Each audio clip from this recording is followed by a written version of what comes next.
Hello and welcome to the first solo video podcast that I've ever done. I thought I'd experiment with doing a different style of podcast here. So last week I asked on my Instagram stories a Q&A for the Road to Vegan Shredded. So I'm recording this 10 days into prep. The goal is April the 1st, and this is effectively going to be a Q&A episode. We had so many questions. I thought, outside of doing an Instagram stories, it'd be worth to record this and really be able to give some depth to these questions. You can help understand why I'm doing this, some of the challenges I've faced already, where I'm at with the journey, some basic quick tips that I've shared, and more about sort of my thinking around what the next couple of months are going to look like. I'm really excited to be on this journey. I'm 10 days in, feeling really mentally sharp, feeling physically good. Already clipped 1.5 kilos, so the results are coming in early, so it helps build that momentum. Already, when you're in a slight calorie deficit, I always find that you get that clean energy start coming in, and I always think, someone said to me today, I was on the phone call to a friend, and I said, "Oh yeah, I'm feeling like really clear, really clean energy." So I thought you always feel like that. It's like, I am feeling good year round when you stay in shape year round, but there's something to be said for that when you flip the switch. And you go from, I'm having 15, 20 grams of peanut butter to I'm having 5 grams of peanut butter to the dot. There's something that changes that just sharpens your mind and just sharpens the way you think. When you're in a subtle calorie deficit, these things start kicking in. So I'm in that honeymoon phase of being in a slight calorie deficit, feeling good. I know 6 weeks later down the line, 8 weeks later down the line, when I'm sub 75 kilos, currently 77.6 this morning. When I'm sub 75 kilos, I know things are going to get nasty, things are going to get gritty. Probably won't be as enthusiastic on here as I am now, and it'll be a different story. But for now, all looking good on the road to vegan shredded, on track with everything I want to be at. And I thought I'd do a podcast here today to record this Q&A. If it's popular, if it's well received, I'll do a couple more of these along the journey, so you can see what it's like to not only get shredded, and I'm not talking beach body lean, I'm not talking photo shoot lean, I'm talking bodybuilding lean with worn out glutes. If it's of use, then I'll also share the journey more often. But yeah, not just the journey getting shredded, but also the journey of doing it vegan. I think there are a lot more challenges being vegan doing this, for some reasons that I'll explain on this podcast here, mainly around food macros, nutrient profiles, satiation, in both a good and a sometimes confusing way. So I hope we break down on this podcast here. So yeah, got my phone here, that's got the Instagram Q&A. So if you see me looking at my phone, it's to pull up the questions for you. So first question, and this was probably my favorite one, is if 2 years ago someone told you that you'd be vegan now or doing a vegan journey, would you have believed them? Now, in all honesty, if 2 years ago someone told me that I'll be doing a vegan challenge, or if I'll be living a more plant-based lifestyle, I told them, I think they're bananas. If anyone knows me personally will know that I'm one of the biggest steak fans out there. I've been known to devour 1 kilo steaks. Every year, my birthday, from the age of pretty much from the age of 19 all the way to, we didn't do it last year because of COVID, but until 28. 29th was a miss, but all those birthdays were a steak birthday. Actually, 28th got missed as well. So we did it this year on my stag instead. We had a steak on the stag, but I'm a massive fan of finding the best steak restaurants in town. Every city I go to, I always try and find the best steak restaurant. I'll commonly type in on Google, what are the best steak restaurants in the city, and I'll try and hit them up. It's one of those things that I'll never sort of hesitate with paying a bit of extra to get some really premium steak, because it's worth paying the extra money for. But anyway, this is not a steak recommendation podcast. But the reason why I say this is I've always been a massive steak eater. I've always been a massive meat eater. I used to eat 1 kilo of meat a day, and then over the years I've dropped that intake down. 2 years ago, if you told me that I was gonna go more plant-based, I'd have thought you were crazy, just because of how much meat I was eating in the day. How much meat I enjoyed having in my lifestyle. But when I look back, there were certain moments when I was thinking about reducing my intake, whether it was going from 1 kilo of meat a day spread across 5 meals a day to just having it for dinner. There was definitely a reduction in me over the years. But the idea of dropping it was never, didn't ever cross my mind. So that's the first one. Question 2. What's the purpose of this vegan journey? I'm surprised I've heard pretty much all the podcasts. Now, this is episode 251.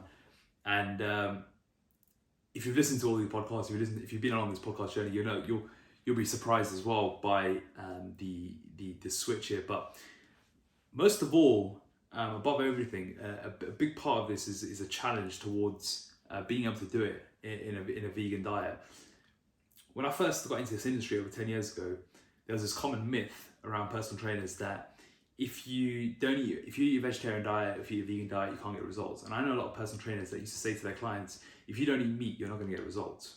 Now this is bonkers, right? And coming from a culture where a lot of people are vegetarians, not necessarily vegans, but vegetarians, I always knew that I need to crack this for the clientele that I'm working with, even if it's not, no matter what their background is, I need to be able to crack it first in my own culture. And my mom is vegetarian. A few of my close friends at the time were vegetarian, who I was helping out. So I need to come up with some solutions that worked. And I became known quickly in my circles and amongst my colleagues of the guy who got results for vegans and vegetarians. And but I always thought to myself, yeah, I can get them results. But I don't need to be able to walk in their shoes to be able to do it. And the reality is, like, for the most part, getting shredded and getting lean, getting in shape, you just need to know how to get into shape. The diet is pretty much the diet, right? So helping the vegetarians was one thing. Being able to do it, I think, was another. But it was never really tickled my fancy to be able to do so. So that's one part of this equation, that I'm creating a new constraint in getting lean. I've gotten lean multiple times over my life, and I've always had a new constraint. So 2014, it was about let's just get shredded. That was the first time I've ever done it to the extreme of bodybuilding. So I thought, let me just get it done. That obviously led to the craziness of my yo-yoing that I experienced in 2015. Once I got back on track, 2017 was all about how can I do this in a way that I maintain my social life and I don't rebound afterwards, and I learn how to consolidate effectively. So that became 2017's main constraint, main challenge, main objective. That went successful. And then 2019 was about, okay, how can I do this whilst growing a rapidly expanding business? We were taking on lots of new members per month. We were growing the team. And this is usually the time where most startup founders and small teams, they burn out, they lose the control of their health, they put it on the back burner. I was like, I need to show that I can do this even when I'm at my busiest. So I set myself a new checkpoint deadline and achieved another life-beating condition that I've not achieved before. So those are like those are the 3 different constraints that I had. And I always had it in my mind that I was going to get shredded for my 30th. So last year, because these sorts of things you want to plan out in advance, I was like, well, what if I was flirting with this idea of veganism and plant-based lifestyle for reasons I'll come on to in a second, but I thought, well, that'd be a really good constraint, because you see a lot of people get vegetarian lean, vegan lean, don't see very many people get vegan shredded, especially naturally. Don't see many people doing it, and there's multiple reasons why. The first is the fact that when you're doing it vegan, there's a lot more considerations with regards to nutrient profiles, but also it's harder to get protein in your foods. It's a bit more difficult from a social perspective. It's a bit more difficult from a lifestyle perspective. You just need to think about these things a lot more, because whilst it's definitely more readily available now, there's still lots of considerations for us to be in a society where everyone understands what requirements are from a nutritional perspective, not just like, yeah, there's vegan options available, but cool, but just having veggies on a plate to me isn't a vegan option, that's just veggies. So I think I've not seen many people get shredded vegan. So obviously RNT Minil Patel, the iron junkie you would have seen a couple of years ago, we got him absolutely shredded. So when he did that, I was like, oh man, I want to try that one day, because there's definitely he definitely set the bar on it. So part of me, and I know he's going to be listening to this, part of me is like, I got to beat his condition. So there's a couple of reasons why I'm doing it, and then there's obviously the more in-depth reason, and that's really about heading towards this more plant-based lifestyle. You'd have heard it on my top 20 things I learned in 2021 about shifting to a more plant-based lifestyle. Over the years, I've always thought about making that shift, but for whatever reason, I never thought it was possible. Whether it was due to convenience, whether it was due to availability of foods, whether it was due to protein, I always thought, oh no, I can't do it. It's gonna be too difficult. And really, it's just my own sort of excuses that are playing up, because ultimately, and someone said it to me the best, is like, you got to think about, is your convenience more important than the reasons you're doing it for? And I've been stalling about this for about 18 months. I wouldn't hesitate to go like dine at nice vegan restaurants, or if I went to a vegan friend's house, I'd say, yeah, bring a vegan meal. Like, I have no hesitations around that, because I thought, vegan food cooked well is delicious. But I always thought to myself, like, chicken just easy to cook. Like, the reality is, unless you spend a lot of time cooking your chicken, most chicken's quite functional.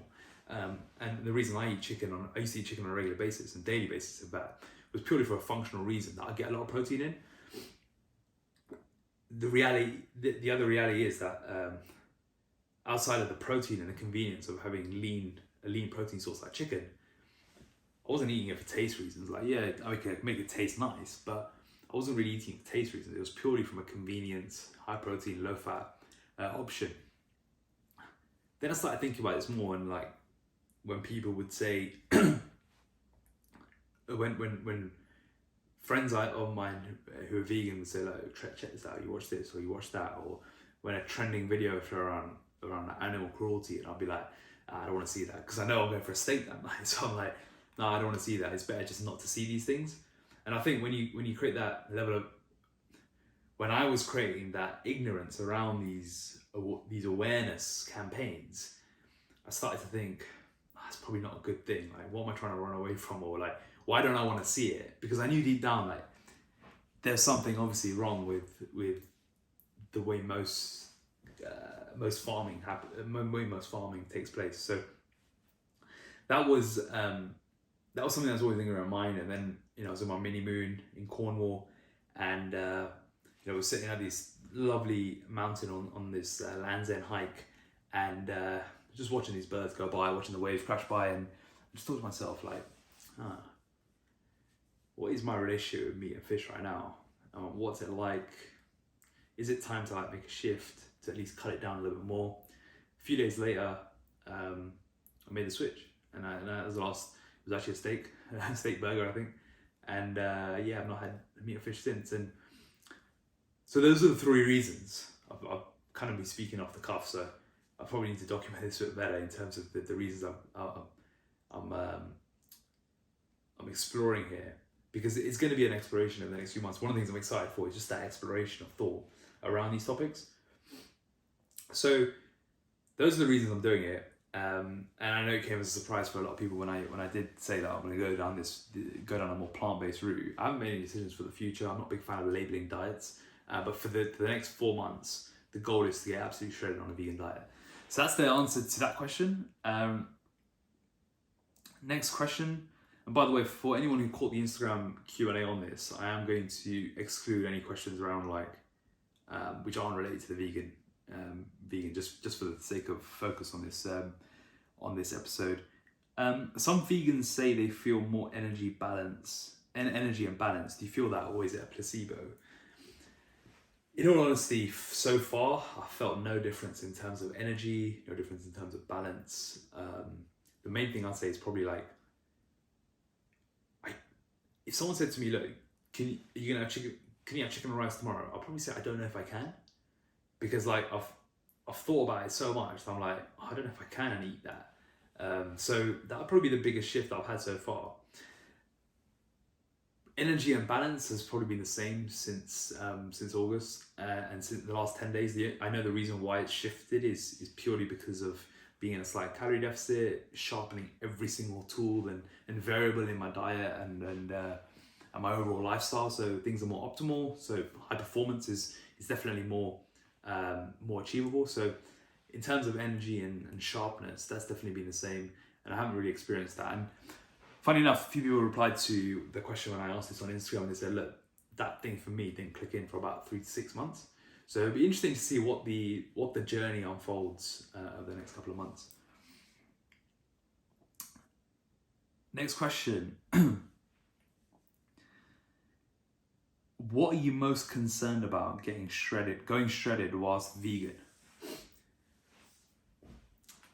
The biggest concern I have on this is probably managing my food sources as the calories get lower and the depth of the deficit really kicks in. I think it's quite straightforward right now, but I think once things get once I get leaner and things need to start getting quite deep and nasty, as we sometimes call it in the bodybuilding circles, I think the challenge is going to be, how do I keep protein up whilst keeping the carbs and fats lower?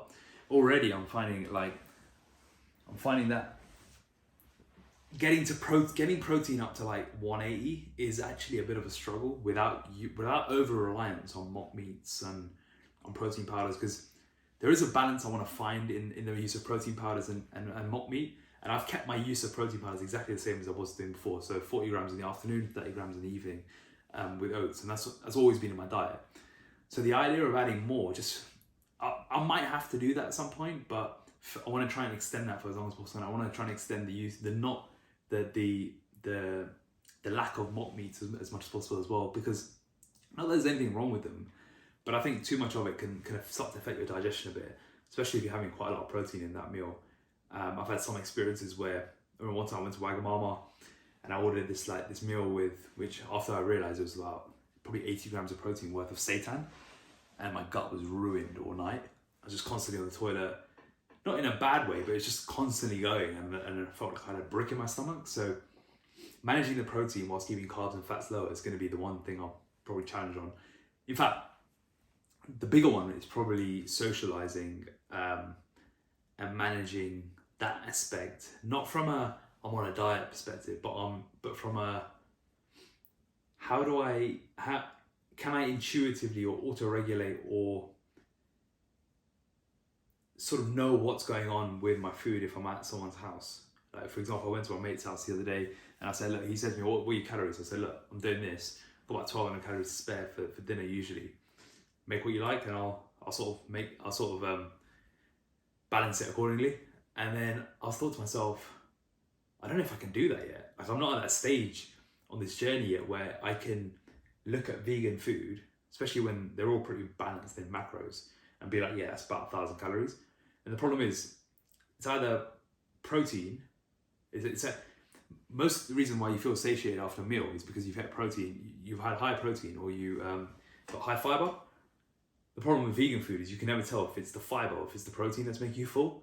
Normally, you can, when it's just chicken, rice and veg, you know it's the protein that's making you full, and you know when you've had enough, and you know when the right time to stop is. With this meal, I was like, I don't know if I've eaten enough. I don't know if I've eaten too little.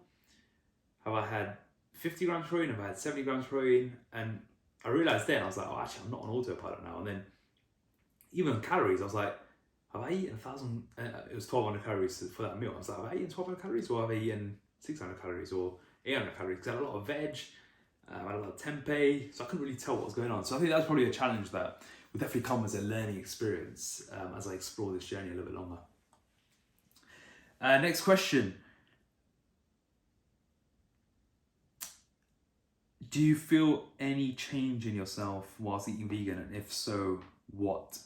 I think this kind of links to the previous question in regards to energy and balance. And I'd say, as of yet, no real difference outside of the element of the ethical change that internally, looking at chicken and rice and just sort of my own feelings around that. I'd say that's been the main thing. And as a result, you just feel better about what you're doing. So I'd say that's probably the main thing. Next question. What are you most looking forward to about the vegan shred? I think the learning experience is actually one I'm really looking forward to. Whilst we've got vegan shredded, we've got vegetarian shredded with the team at RNT, there's something to be said for walking in those shoes. Like, I can never walk in the shoes of a single working mother, because I'm never going to be a mother, right? But we can help them. It doesn't mean we can't help those people. But when it comes to this, it just adds another layer to the understanding, another extra depth to the journey. It adds more tools in the toolbox that we can maximize at our disposal. I think because it's dietary related, if you think about all the different dietary preferences, if you've got someone who eats everything, okay, I've ticked that box. Everything but no beef, I've ticked that box in my lifetime. And then you got vegetarian, and then you got vegan, and then you've got all the in-betweens, the chickatarians, the flexitarians, whatever you want to call it. You've got all the different things there. If we look at all these different dietary preferences, if you know exactly how to manipulate each nutritional variable, you know how to lay out each nutritional variable, and you know how it's going to feel, what challenges you're going to expect, I think it just brings a level of depth to your understanding that you wouldn't otherwise have, just sort of knowing from a textbook or knowing from experience of helping other people. So I think it just adds an extra layer. That's one thing I'm looking forward to. Another thing I'm looking forward to is the extra clarity, the mental focus that a journey like this brings, no matter whether you're vegan or not. Going on this journey and getting shredded and getting lean, you're never gonna feel that clarity in your mind as much as you do when you're doing this. Like, I think there's something to be said for when you're 100% on everything, when you've got that razor sharp discipline, when you're locked in, when you're doing every single thing on your tick box, and there's no like, I mean, 10 grams peanut butter or 5 grams. No, it's 5. There's just that extra level of sharpness that comes along that you can do. You can just use and amplify in every area of your life, and this is where you can use the physical as a vehicle. I remember in 2019 during the photo shoot prep, those 3 months were the most productive months of the year, and it's no surprise. So I'm looking forward to a really productive Q1 as a result, and looking forward to just pushing myself to a new limit. I've said to myself, look, can I get to 70 kilos? I've always bottomed out around 71 and a half, but I'm thinking, what would 70 look like? Like, could I get to 70 without sacrificing too much muscle, and sacrificing the look? Because ultimately aesthetics is important on this. Like, you don't want to, there is always a fine balance when you're getting that lean of like, when is the right time to sort of start filling out. So yeah, it'll be interesting to see what 70 looks like. It'll be interesting to see what that journey looks like again. Again, new constraints. So those are a few, and then long term, I'm looking to see if I can find a new sweet spot where I feel I can perform my best. I've held below 80 kilos for over 18 months, and I know I found a really nice sweet spot between 77, 78, 79. I want to see it potentially, is it worth exploring being in the 75, 76, 77 range? I know below 75 is probably going to be too lean for me because of previous experience. When I'm below 75, I'm pretty not in a good place. But is 75 to 77 something to explore? So that'll be interesting to kind of dial in as we go through consolidation and then an investment phase again. So yeah, exciting stuff.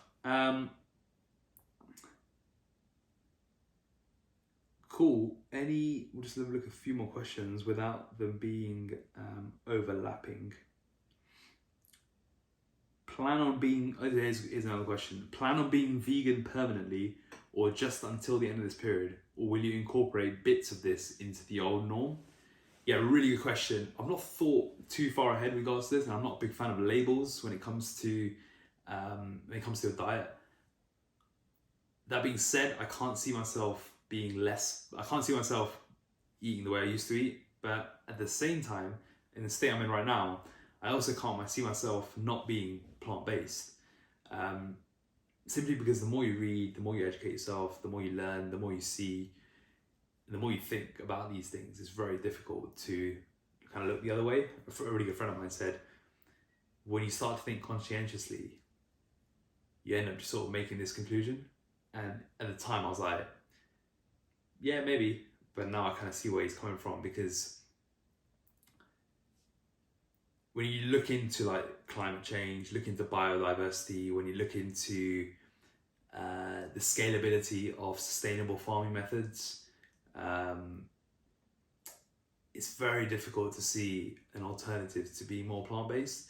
And this means even for people listening, this is not me saying, look, you need to go plant-based, you need to go vegan or whatever, because I can't remember, I'm only 10 days in.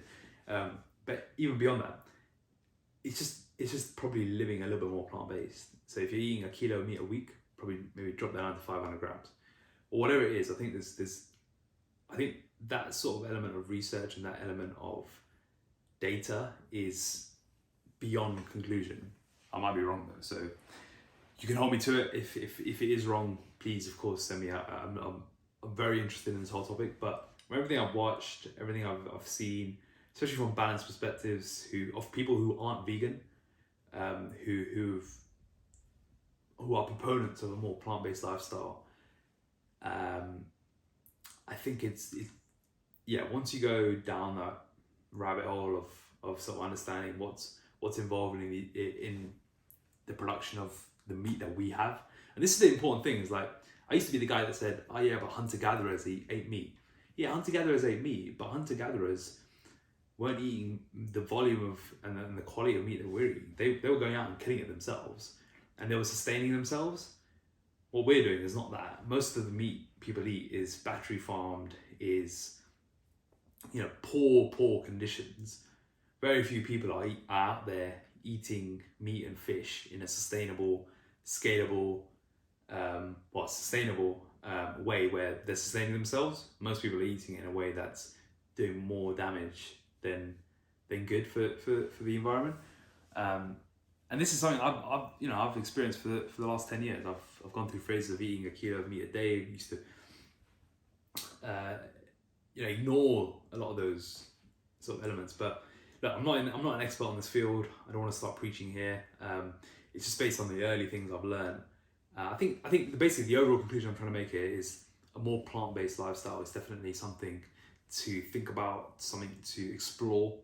Having not eaten meat and fish since August, so I think that's the key message I want to get across on this episode, or on this question. I'm gonna wrap it up there. There's a couple of other questions, but they're more related to overall diet, so they'll be coming on the Instagram Q&A that I've kept on my highlights. So yeah, check it out. I hope you've enjoyed today's episode. If you've got any questions, just fire them away. Open to all thoughts on this. Honestly, I'm neutral ground here in terms of pro and against. I know there's literally, you can find pros, you can find against, you can find answers for everything. Ultimately, I think the decision's yours, the journey's yours. It really comes down to what you believe in and the way you see the world. So open to all sorts of viewpoints. I think it's a fascinating area that we need more education on. And look forward to sharing this journey.